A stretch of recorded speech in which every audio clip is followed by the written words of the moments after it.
नमस्कार दोस्तों, आप सभी का स्वागत है आपके अपने YouTube चैनल पर। जी हाँ दोस्तों, देखिए यहाँ पर बहुत बड़ी जो है एक कैंपेन चलाई गई है आज जो है, क्योंकि आपको पता है 11-12 तारीख को यहाँ पर आयोग ने जो है, जैसे पहले आपको पता है कि यहाँ पर टीचर्स के साथ जो है, जो कोचिंग संचालक है और अध्यापक, उनके साथ यहाँ पर आयोग ने बैठक की। लेकिन उसके बाद अब फाइनली यहाँ पर 11-12 नवंबर को, सॉरी, नवंबर में ही आपके जो है आयोग छात्रों से बात करेगा। तो उसमें यहाँ पर स्पष्ट रूप से छात्रों की एक ही मांग है कि नॉर्मलाइजेशन की जो प्रक्रिया, क्योंकि आयोग ने अब परीक्षा एक दिन कराने की बात को चलिए एक्सेप्ट तो कर लिया जो 13 दिसंबर को है, लेकिन यहाँ पर एक बात ये निकल के आ रही है कि वो अलग अलग पेपर सेट की बात कर रहा है। देखिए भैया, अलग अलग जब आप पेपर सेट लेकर आएंगे तो यानी कि दो चीजें तो स्पष्ट रूप से समझ के आ रही है, यानी कि उनमें प्रश्नों का जो है क्या है, तरीका भी बदलेगा, लेवल भी बदलेगा, और साथ ही साथ क्या है, प्रश्नों में विभिन्नता भी देखी जाएगी। तो इस आधार पर फिर वो क्या करेगा, नॉर्मलाइजेशन लेकर के आएगा।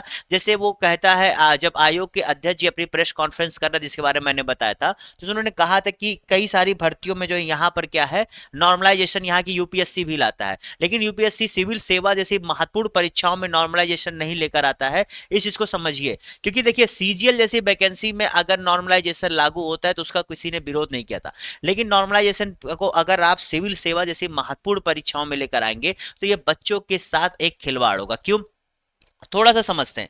मान के चले एक से अगर परीक्षार्थी है, उसने अगर स्पेक्ट्रम बुक को पढ़ा, जो कि आपके आधुनिक भारतीय इतिहास के लिए सबसे अच्छी किताब है, अब आप पेपर में उसको देते हो, अब वो कौन सा पेपर पा रहा है ये तो चलिए आपने जो डिसाइड किया वो पाया, लेकिन अब उसकी गलती तो ये नहीं होगी ना कि उसे आसान पेपर मिल गया। उसकी गलती बस इतनी होगी कि उसने क्या किया, उसकी नसीब में उस दिन खराब था क्योंकि उसे आसान पेपर मिल गया। वो जो दूसरा पेपर है, जो सेकंड पेपर है, वो उस जिसे इसके तुलनात्मक में क्या कहते हैं, अच्छा पेपर कह सकता हूँ। कठिन कहना थोड़ा सा अलग खराब होगा।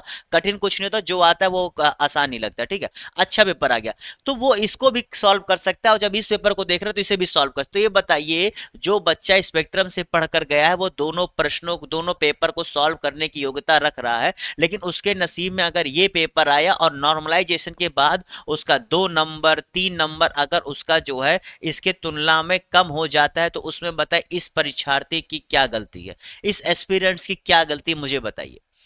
इसी चीज को लेकर के केवल बिहार नहीं बल्कि आपके यूपी पीसीएस, जी भैया, यूपी पीसीएस में भी छात्रों ने यहाँ पर क्या किया हुआ, पूरे धरना प्रदर्शन किया हुआ, यहाँ तक कि आयोग के सामने जा करके उन्होंने अपनी मांग को स्पष्ट करा दिया कि नॉर्मलाइजेशन हम नहीं सहेंगे, क्योंकि वहां पर आरओ परीक्षा भी जो आयोजित होने वाली है उसमें उन्होंने कह दिया कि हम नॉर्मलाइजेशन जैसी चीजों को नहीं लेंगे, क्योंकि आयोग जब अच्छे पोस्ट की वैकेंसी निकाल रहा है तो इन सब चीजों के साथ वो खिलवाड़ ना करे। मैंने आपको एक छोटा सा एग्जाम्पल दिया। अभी मैं हाल ही में एक देख रहा था कि आरबीआई ग्रेड बी का एग्जाम हुआ था, ठीक है, आरबीआई ग्रेड बी का भी हाल ही में एग्जाम हुआ था।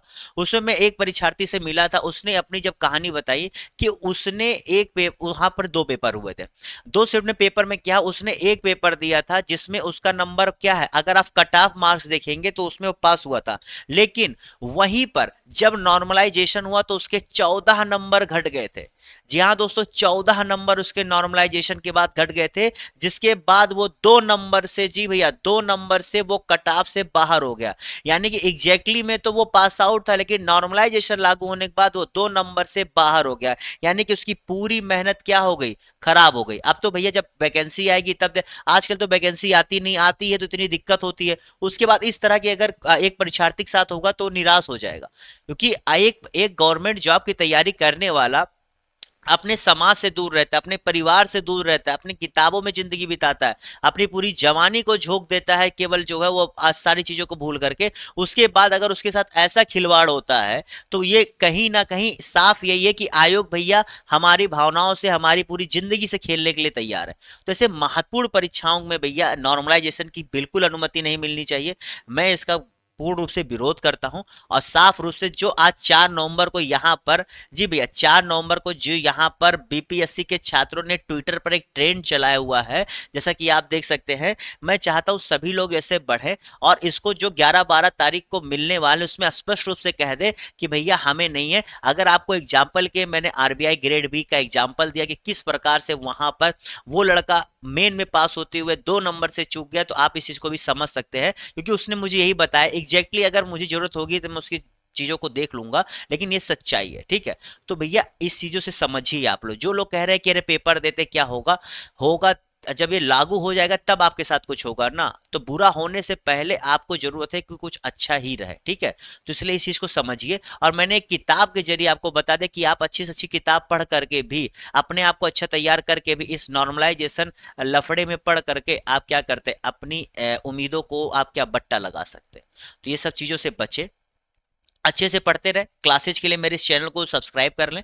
यहाँ पर आपको बिहार स्पेशल क्लासेज और जीके जीएस स्पेशल क्लासेज तो देखने को मिलती ही हैं। साथ ही साथ जो भी महत्वपूर्ण सूचनाएं होती है, जो भी महत्वपूर्ण जानकारियां होती है, जो एक परीक्षार्थी के लिए जरूरी है, यहाँ पर आपको देखने को मिलती है।